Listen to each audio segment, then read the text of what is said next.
I didn't notice the letter right away. It was early, barely past 6. The sky outside my apartment windows still had that slate blue tint, the kind that makes you feel like the day hasn't fully decided whether it wants to begin or not. I just come back from a jog.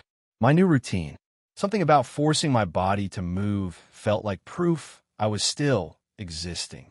I kicked off my shoes, hung my hoodie on the back of the chair, and went straight to the kitchen for water. That's when I saw it, folded in half, no envelope, sitting neatly on the counter like someone had taken the time to align the edges just right. I stood there staring at it longer than I should have. Something about it felt wrong. I hadn't left it there. I lived alone, always locked the door. Hadn't had company in weeks, not unless you counted the pizza guy, who barely stepped past the threshold. I picked it up carefully, like it might disintegrate. My name wasn't on it. No greeting. No Julian, no Jay. Not even a dumb nickname like Juju, which Eden used to call me when she wanted to piss me off or get her way. Just a single sentence at the top, written in the same sharp, angled handwriting I hadn't seen in months. Asterisk. I just hope someday you'll understand how afraid I was to ask for help. Asterisk. I froze. Eden. She'd always written like that. Tight, slanted letters, like she was angry at the paper. But that sentence? It didn't sound like her. Not the version of her I'd been married to the last 2 years. That Eden didn't ask for help. She demanded it. Or worse, she expected it without saying a word. I sat down at the table, glass of water forgotten, and I read. You always thought I was the strong one. Or maybe you needed me to be. I don't blame you for that. I made it easy. I wore the armor before you even asked me to. But the truth is, I was exhausted long before I left. There was no date on the letter. No signature either. Just paragraph after paragraph of emotion that felt too raw, too candid to be meant for me. I kept reading anyway. You didn't see it, but I tried. I tried to hold everything together. I smiled when I wanted to scream. I went to work when I hadn't slept in 3 days. I kept secrets because I didn't want to burden you with the ugly parts of me. It was Eden's voice, her words, her drama. But here's the thing. She never said any of this to me. Not when she left. Not in the weeks that followed. Not when I begged her to talk, to explain what happened, to just be honest, asterisk. The day she walked out, she barely said a word. Just packed a single suitcase, looked me dead in the eyes, and told me, I can't do this anymore. No breakdown. No tears. Just the same cold detachment you'd use to quit a job you never liked in the first place. But this letter? This was intimate, messy, emotional. She talked about being scared, about wanting to ask for help. That's not how she left me. That's how someone leaves someone they loved. I reread the last paragraph 3 times, each time slower than the last. You were steadier than me, kinder than I gave you credit for. I thought you'd crumble when I said I was done, but you didn't. You walked away like a man who'd already been broken. My skin prickled. I didn't walk away. I wasn't steady. I pleaded. I cried like an idiot on the bathroom floor after she slammed the door. I sent her messages that went unanswered. I left voicemails I still regret. She never saw me walk away. She saw me unravel, which meant this letter wasn't for me. I sat back in the chair, staring at the paper like it might shift into something else if I waited long enough. A part of me wondered if it was meant to be found, like a trap or a test. Another part of me wondered if she'd slipped up, left it behind by accident. But mostly, I felt that old, aching confusion bubbling up in my chest again. The same confusion I'd lived in for the last 3 months. Because if this letter wasn't for me, then who the hell was it for? I couldn't shake the feeling that I was being watched. Not in the paranoid, checking my closet kind of way. It was something quieter, more psychological, like someone had slipped in my space and left behind a trace of themselves. Something I could feel but not prove. I read the letter again that evening, then again at midnight. By then, I'd practically memorized the damn thing. Each word started to feel deliberate, rehearsed. Not like something written in a moment of desperation, but planned. I flipped it over, hoping for some kind of clue. A date, an address, a smudge, anything. The back was blank. No coffee stains, no creases, no lipstick marks. Just smooth white paper. Too clean, too intentional.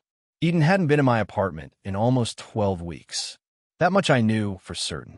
I'd changed the locks the day after she left.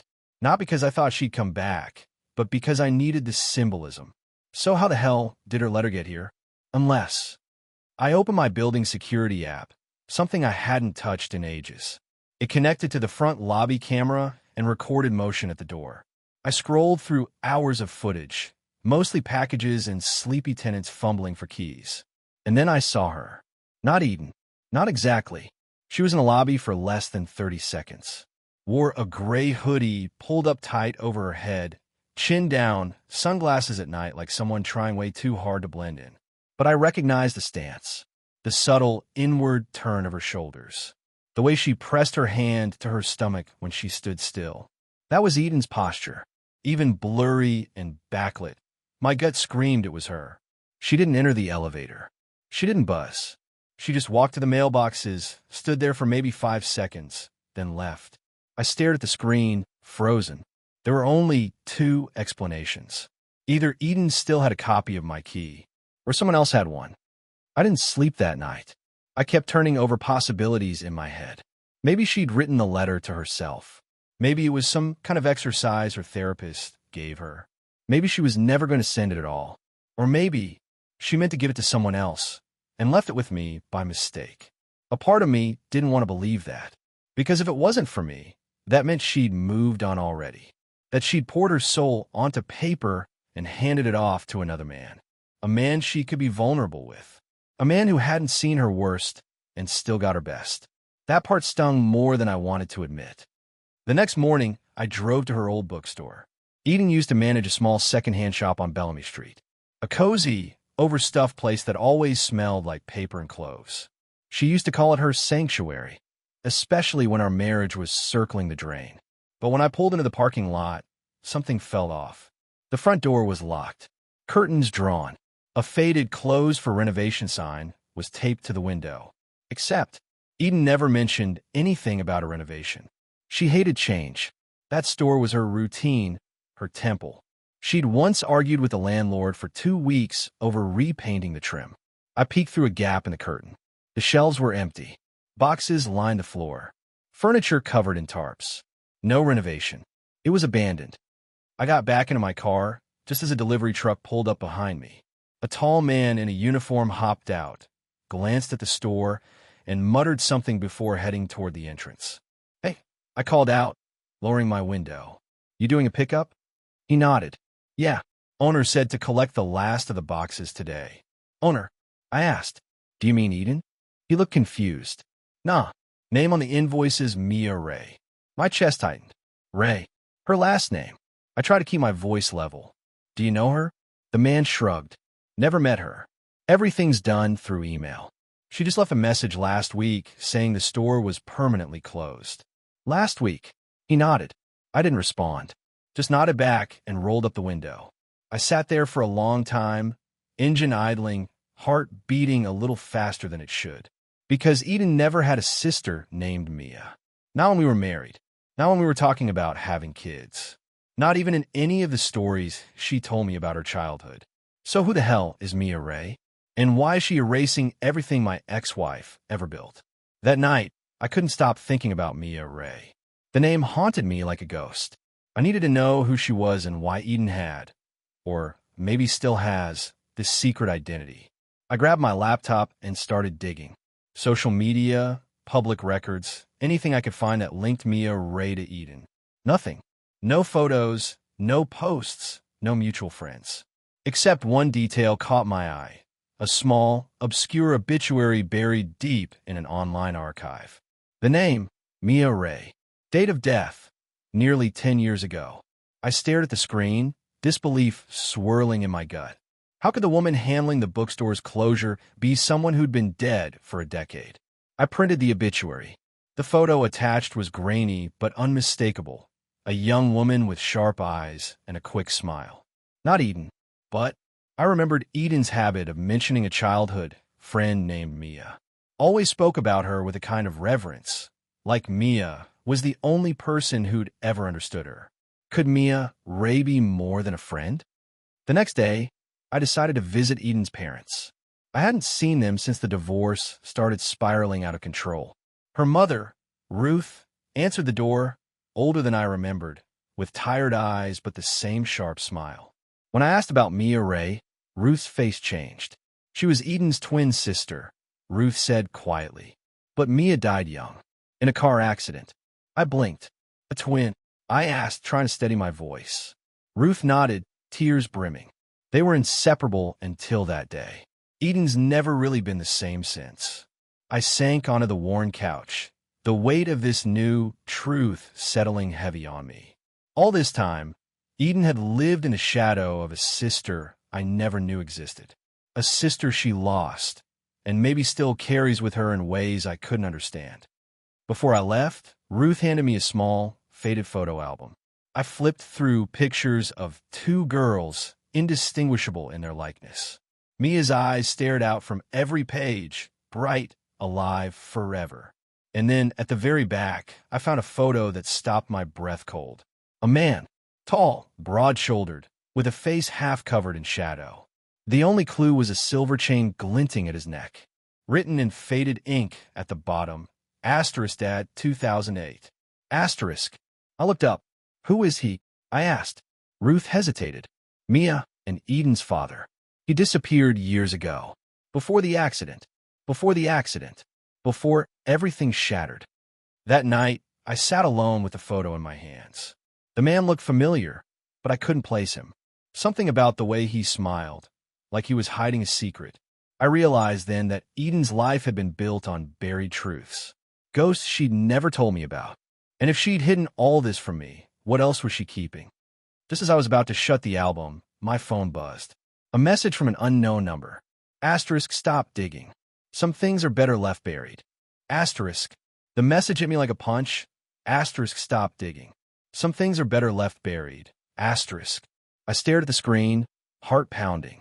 Who was warning me? Was it Eden? Or someone else? For the first time since this nightmare began, fear wasn't just a whisper. It roared inside me. I decided to call Danica, the friend I'd reconnected with after the divorce. She'd always been sharp, protective, and wise beyond her years. Danica, I whispered into the phone. I think I'm in over my head. We met at the same old diner, the smell of coffee and fried eggs grounding me, if only a little. I showed her the photo album, the obituary, the threatening message. She looked at me with steady eyes. Julian, this isn't just family drama. You're poking into something bigger, and someone doesn't want it found. That night, I stayed awake, every creak and shadow setting my nerves on edge. My phone buzzed again. A text with a photo attached. It was a picture of me, taken from across the street. I felt my skin crawl. The next morning, I found my apartment door slightly ajar. I never forget to lock it. Inside, my things were untouched, but a small envelope lay on the kitchen counter. Inside, a single note, asterisk, leave Eden alone, or this is just the beginning. Asterisk. I couldn't turn back now. The pieces were falling into place. Eden's hidden past, her lost sister, the man in the photo, and someone watching me, waiting. So I did the only thing I could. I went back to the bookstore. Alone. The smell of old paper and dust hit me immediately. I searched every corner, every shelf, looking for clues Eden might have left behind. And I found it. A hidden journal, tucked behind a loose brick in the wall. The handwriting was unmistakably Eden's. I opened it. The first page read, asterisk, if you're reading this, Julian, then I'm either gone or in danger. There's so much you don't know. About Mia, about Dad, about what they wanted to keep hidden. Asterisk. My hand shook. I kept reading, and the deeper I went, the more I realized Eden's past was a labyrinth of lies, betrayal, and secrets darker than I could have imagined. The journal was like a map through a maze I never wanted to enter.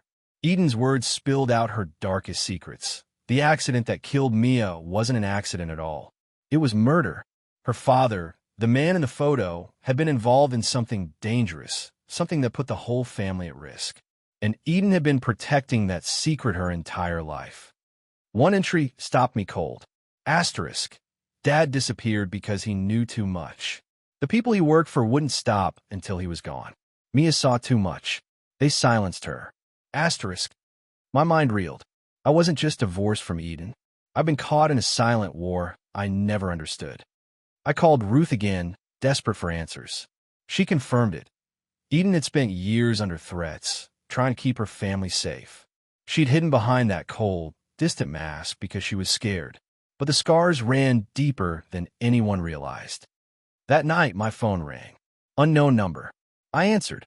A voice, low and cold, said, Asterisk, leave Eden alone, Julian. You don't know what you're dealing with. Asterisk. I said nothing, because now I did. The next day, I met Eden one last time. Her eyes were tired but steady. I never wanted you involved, she said softly. But I couldn't keep lying, to you or to myself. She handed me a small envelope. Inside, the keys to the bookstore. A chance to rebuild what was lost. As I walked away, I realized something important. Understanding didn't mean forgetting. Healing wasn't about closure. It was about moving forward. And this time I was ready.